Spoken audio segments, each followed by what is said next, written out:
আগে খেয়ে নি, তারপর তোকে দেখছি। তো যত খুশি তত তুই দেখে নে।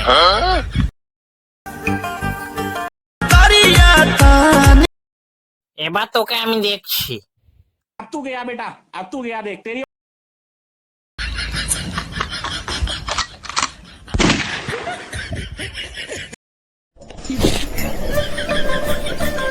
এবার দেখছি কিভাবে তুই চুল্লু খেতে যাস।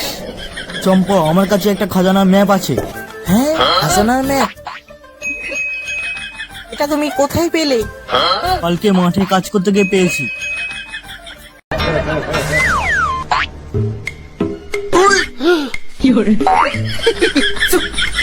যে করেই হোক চম্পাকে এই গর্তের মধ্যে ফেলতে হবে। পল্টু, চম্পাকে গর্তের মধ্যে ফেলতে পারলে এরা কি সাবস্ক্রাইব করবে? হ্যাঁ করবে। রাজু, খাজনা পেলে তো আমরা কোটিপতি হয়ে যাব। রাজু, ওই দেখ খাজনা পেয়ে গেছি। চল তাহলে। ডাইনির বাচ্চা, কোটিপতি হওয়ার খুব শখ না? দেখ এবার রাজু, আমাদের প্ল্যান কাজ করেছে। আর বলিস না, চম্পা মনে হয় এর গর্তের মধ্যে পড়ে কান্না করছে। খাওয়া শুরু কর। চিয়ার্স। নেক্সট পার্ট দেখার জন্য কমেন্টে জানাও। আর ভিডিওটি ভালো লাগলে চ্যানেলটিকে সাবস্ক্রাইব করো।